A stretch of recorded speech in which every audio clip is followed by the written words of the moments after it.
Seeing it's 11:21, and I think I can safe to say that we are back to the program now. And our next speaker is going to be Professor Stephen Macdonald. He's talking about experiencing cuckooing, conceptualizing the relationship between neurodiversity, home takeovers, and criminal exploitation. And Professor Stephen is from Durham University. He's a postgraduate director of social work at Durham University. He's conducted extensive research in the field of disability studies, neurodiversity, including dyslexia studies, and MAD studies. Stephen has published broadly in the areas of disability and social exclusion, including ongoing diagnosis, educational disengagement, digital exclusion, criminality, victimization, hate crime, institutionalization, loneliness, isolation, and homelessness. He's currently the associate editor for the Scandinavian Journal of Disability Research. Stephen has been active in several successful political campaigns concerning neurodiversity and has presented in the UK Parliament on this topic. Additionally, Stephen has published in the field of social work theory, and he is the co-author of the textbook Social Work Theory and Practice. Stephen predominantly applies a mixed method approach to his research, commencing by analyzing the biographical narratives of disabled people and generalizing his findings by producing a quantitative methodology.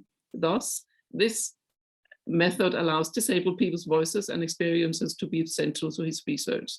Before joining Durham University, Stephen was a professor in social science and was head of the Center of Applied Social Sciences at the University of Sunderland. Welcome to our conference. We are delighted to have you here, and I will hand over to you.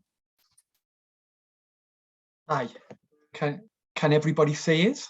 Yes. Yes, great. Sorry, I can't see myself. This is one of the first times I've used Zoom, so I'm not quite sure how it works. So hopefully everything will go well. Thank you for such a long introduction.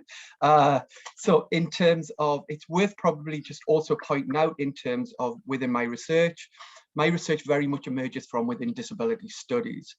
So I'm really interested in the economic exclusion and the structural nature which excludes certain groups, disabled groups, and includes other groups. So in a sense, theoretically, that is at the heart of my research. So I am also neurodivergent myself in terms of I have dyslexia, but I also have a hearing impairment as well. So I'm really interested in different constructions of disability, which is central to my research. So let me try to share my screen. I'm hoping it's going to be there. Can everybody see that? Yes, we can see it. Great. So in today's session, I am very much going to focus on my pilot study, which I've developed alongside some of the people who I've been working with for a number of years, Professor Catherine Donovan from Durham University and Dr. John Clayton from Northumbria University. Now, we've been working in the field of victimization and hate for a number of years now. We started working together because we'd have different expertise. I'm interested in disability, John's interested in race and faith, and Catherine is interested in sexuality and gender. So we were really interested in how hate at a community level affected people in different ways in different groups.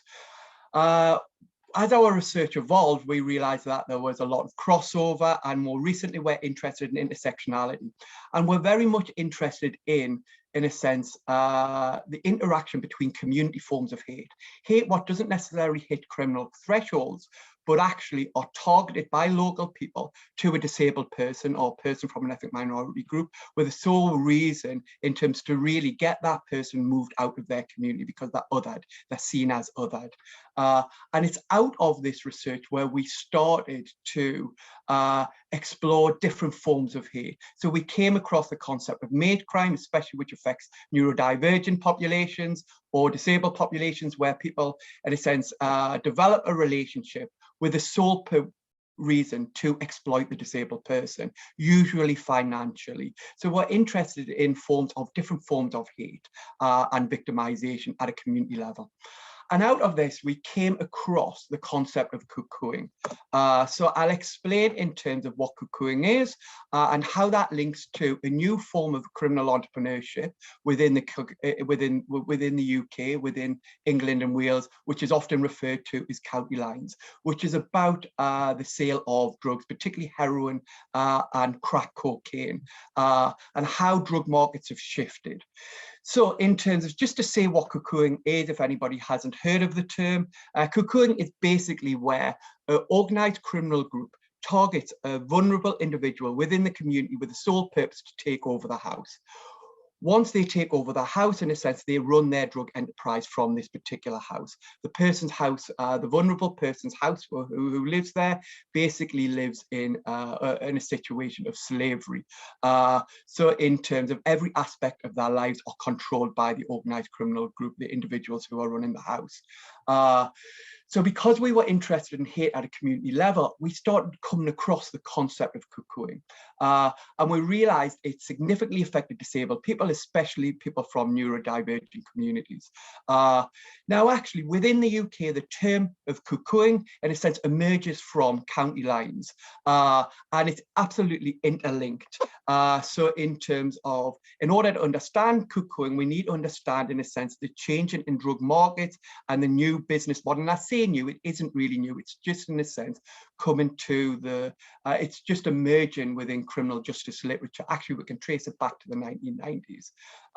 But basically, in order to describe what county lines is in this form of criminal entrepreneurship, we need to think about more traditional forms of criminal organization of drug distribution and sales. So in terms of the more criminal, the more traditional approach of selling heroin and crack cocaine across the country. Now, this is, I'm referring this in terms of I'm rooting this from an English and a Wales perspective. So in terms, traditionally, heroin and crack cocaine will be shipped into the country, and an OCG from particular geographical areas would take control of that product. So OCGs from London, from Birmingham, from Manchester, and from Liverpool, because they have a history of organised crime. They would take control of it. They would run the drugs distribution in their geographical area, and then they would pass the product on to people lower down in the hierarchies, and they would ship it around the country. They would go into regional areas. They would then split the product up. This will go to local areas run by local people, and then by the time, in a sense, it gets to street level, this is usually sold by addicts. So remember, I'm only referring to heroin and crack cocaine. Other nighttime economy drugs has a different system. So I'm not referring to the sales of ecstasy, MDMA, cocaine, etc. So this is purely for heroin and crack cocaine. However, we've seen a shrinking in the market of the sales of heroin and crack cocaine in mainland Britain. And because of the shrinking in this market, what we've seen in terms of these OCGs trying to maximize their profit because of the shrinking of this market.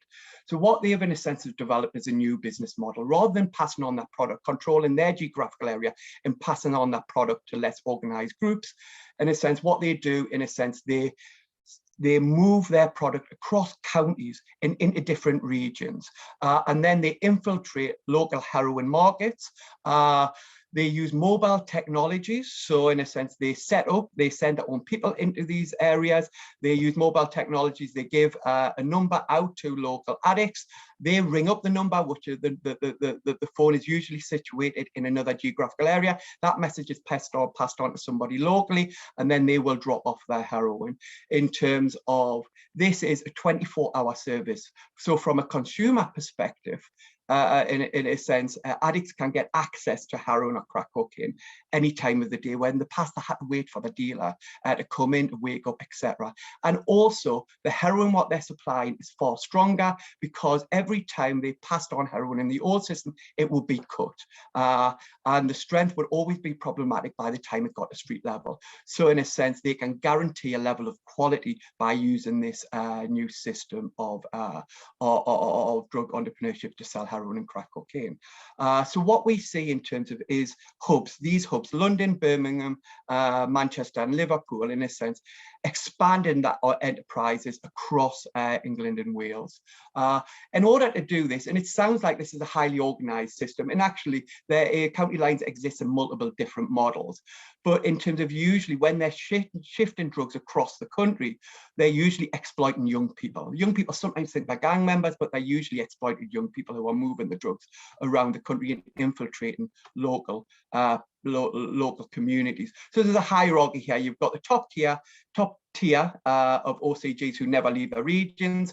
You've got the second tier, which is the line holders, where you've got individuals who control the lines and the drug orders. You've then got the regional managers who people from that organisation, usually an exploited young person, moves into the local area, and they're usually referred to as a sitter, and they, in a sense, take control of a property, and then they, in a sense, organise the drug distribution from this particular property. And then you've got the fourth tier, which is the runners, and these are people who are dropping off, and this is the lowest level in terms of in this level of organisation. When they move into a new area, there's two different approaches which they use. They either rent a house, but in a sense, this is very problematic because there's always a trail. That's called holidaying, or the preferred approach is cuckooing, where they take control of a house. So this is usually in a criminal justice terminology, a vulnerable member of the community. And what they really mean there, and what we discovered in our research, is a disabled person. This usually targets disabled people within the local community, particular people from neurodivergent communities, particular people with an intellectual impairment. In the UK, we would say a learning disability. So what we were interested in. Can I just really sorry? So would you turn it to audience, you're in presenter view? It's not a big thing, but a couple of people said if you put it to audience view, audience view. Oh, right. Sorry. Then they just take one slide at a time. Yes, perfect. Thank you. Sorry to interrupt. Sorry. So I was connected to another screen. So basically, in terms of when we started conducting this research, we conducted this research, and it's just a pilot study. And we worked with the National Crime Agency, who very much specialise in organised crime across England, Wales, Scotland. So they knew, in a sense, how these OCGs infiltrated the heroin markets and took over heroin distribution in particular areas. But what they weren't quite sure in terms of is how they spotted, in a sense, in their terminology, in terms of vulnerable members within the community. So that's what we started to explore. Now, alongside that, when we were conducting research, Jack Spencer and his team published on this. So they published on different forms of cuckooing, which was interlinked with county lines.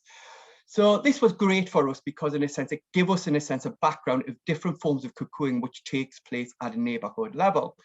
So what Spencer's research highlights is cuckooing isn't just one phenomena. Actually, what we have is multiple models of cuckooing which takes place during the process of a county lines organised criminal group moving into a community. So in a sense, what she highlights is the model of cuckooing, which is usually highlighted by the media, which he refers to as the parasitic nest invasion model. And he states that in terms of this is where an OCG moves into the community, spots a vulnerable member of the community, somebody with a disability of some form, befriends them, then moves into their home, and then, in a sense, takes over the home and imprisons the person within the home. So there's no relationship between the OCG and the individual. In terms of quasi-cuckooing is where, in a sense, they move into an area and somebody who is vulnerable but also has a drug and alcohol issue, in a sense, they befriend them, they offer them free heroin or crack cocaine. And then they, in a sense, move into their home. And then quite quickly, they imprison the individual, usually get the individual indebted to them, and they usually become a runner. And then coupling. If they spot somebody, a vulnerable adult who's a female, they usually, in a sense, develop a sexual relationship, move into the home, and then the gang moves into the home, or the organised group moves into the home, and then takes control of the home. And then they also, in a sense, relate to localized cuckooing. And this is very much where they say that now, because cuckooing and county lines is being reported in the media, local groups are now copying cuckooing, forms of cuckooing, and mirroring this at a local level. So these aren't necessarily county lines organised criminal groups, they are local organised criminal groups.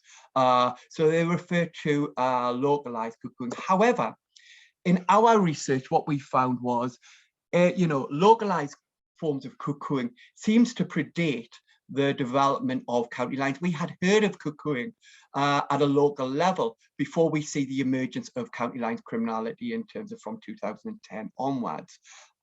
So in a sense, that's what we were really interested in exploring. How do these organised criminal groups spot individuals and then quite quickly take over their homes? So in a sense, we developed this pilot study in the northeast of England. We only have interviewed 28 people. 5 people with lived experience of cuckooing. 4 of them are from neurodivergent communities. The other person has a physical impairment, which I'm not going to refer to today.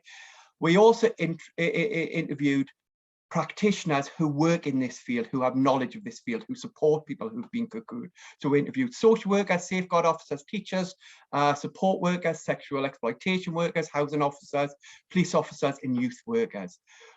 Our methodology, we're interested in the lived experience and representing people's voices. So for the people with lived experience, we use a qualitative biographical methodology. So we ask people about their lives, and we're interested in how has their life led up to the point of exploitation. We took a more semi-structured approach with our practitioners. So to say something about what we've discovered, remember, we can't really make much of this because this is just a pilot, but we're hoping to develop this into a larger national based study using a mixed method approach.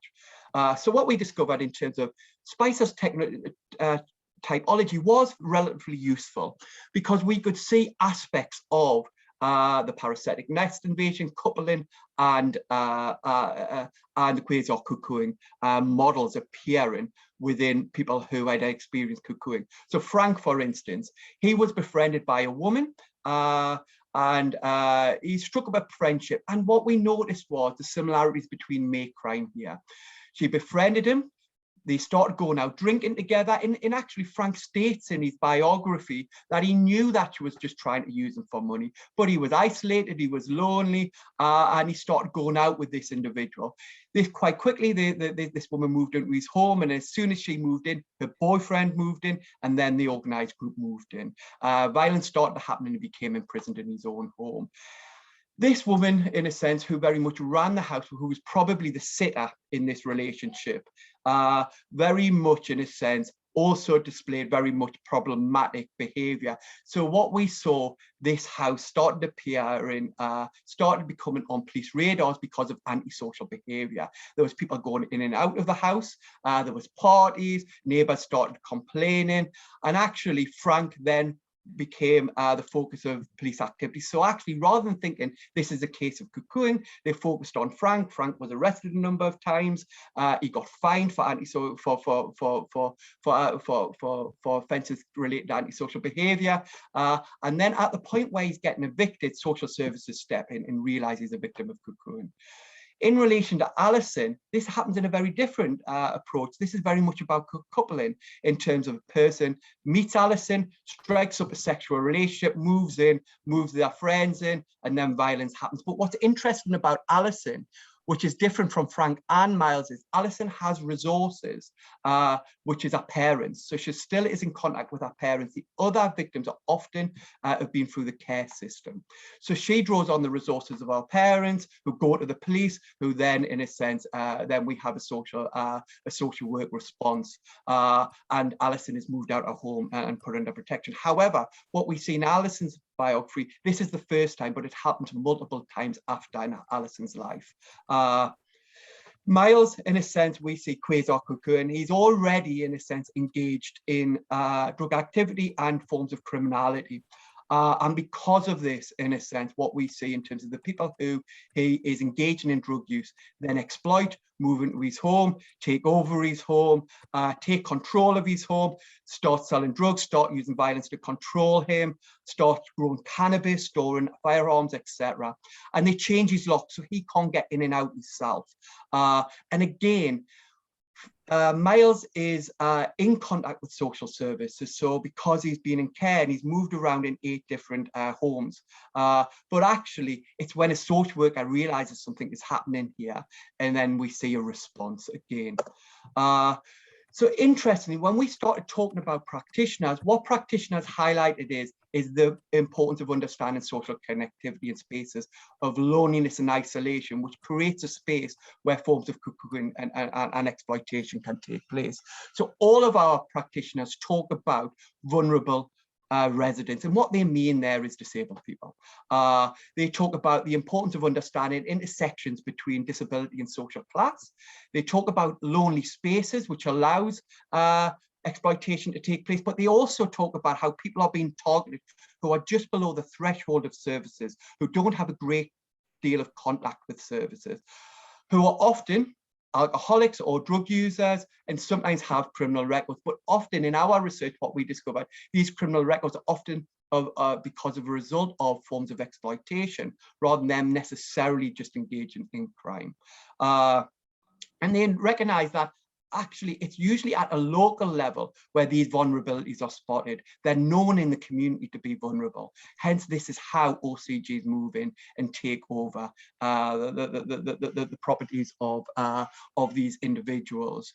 And that becomes really important. In a sense, Jamie's here, and we can see, you know, in Jamie's, it's not only about individuals in the local community or OCGs. In Jamie's case, it was actually his uncle which started the process of cuckooing. So in terms of what do we see in here, in terms of what we see is a real confusion in relation to who is the victim and who is the perpetrator. Many practitioners highlight that actually usually properties which have been cuckooed often misinterpreted as almost a drug den, as a space where antisocial behavior takes place, and often it's the person who is living in that property which is then the focus of police attention, rather than recognizing them that these are actually a victim of exploitation and cuckooing.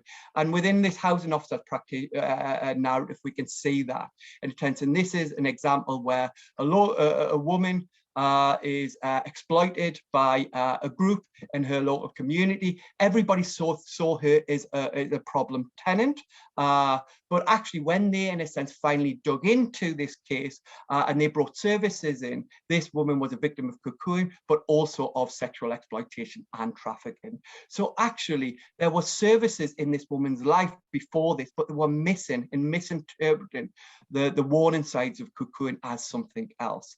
And again, in the next narrative, the social work highlights local knowledge becomes central. When they first were, in a sense, educated or started working in the field of cuckooing, they thought they would be seeing these organized groups coming into the local community and taking over houses. But what they said, that's not the case, that these people are already being exploited locally, the houses are always already being used locally, and then the organized group comes in and takes over the home. So this process has already happened. So to briefly conclude, because I probably went over because I can't see the time, in terms of what we found out in terms of is cuckooing emerges in a similar way of mate crime. What we see, a befriending process where people befriend the victim and take over their homes. The phenomena of cuckooing, rather than what Spicer suggests, is that, in a sense, localized cuckooing mirrors county lines cuckooing. We suggest actually it happens the other way around. We think Spicer's typology is useful, but actually what we see the organized criminal groups, the county lines organized criminal groups doing, is mirroring what's already happening at a local level.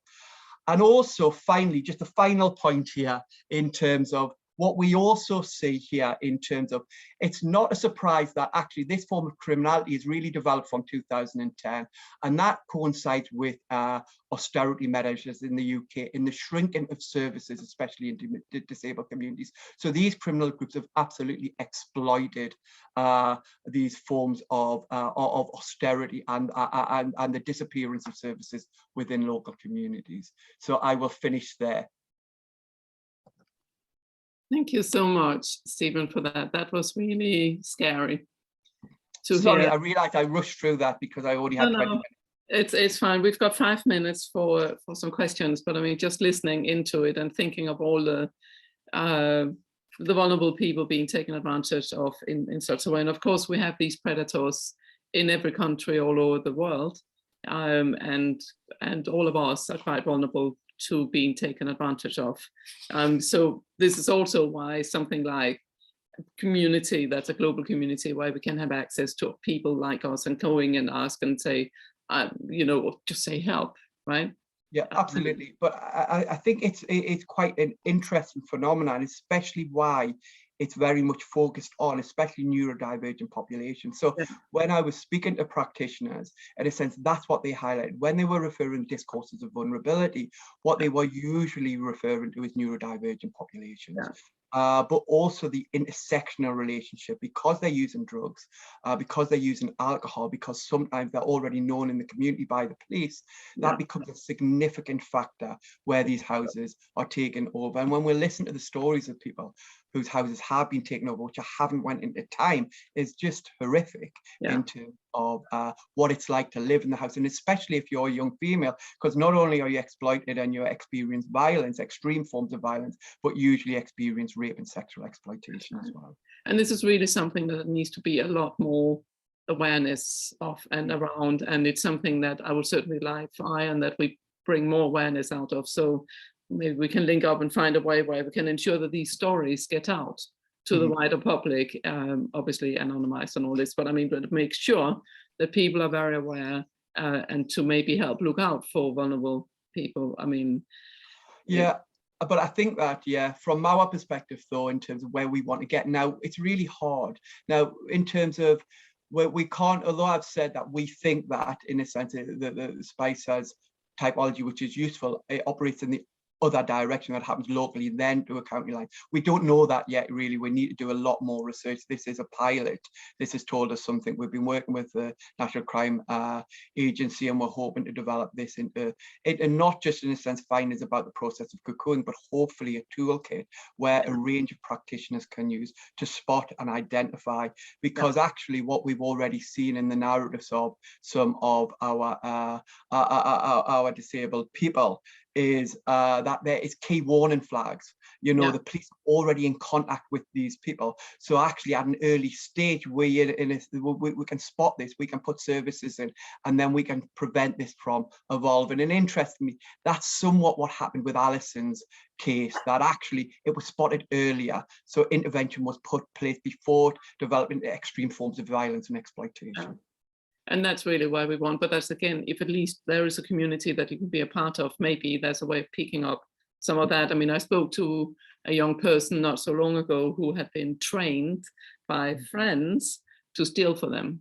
Yes. So, you know, and this was a highly intelligent young autistic person who just did it because, you know, they would like to have friends. Absolutely, and we see that already when, especially the quasar cuckooing model. Absolutely, they sometimes exploit, and then they become runners, and they become part of, and they're getting arrested and picked up, etc. So absolutely, we see that in our narratives already. Yeah, excellent. I think there was one question. No, I don't think, no, there's no new question, but thank you so much. This was a real eye-opener. I hope you will continue more research on this, because it's badly needed for that protection. Thank you very much. So well Thanks, done. bye.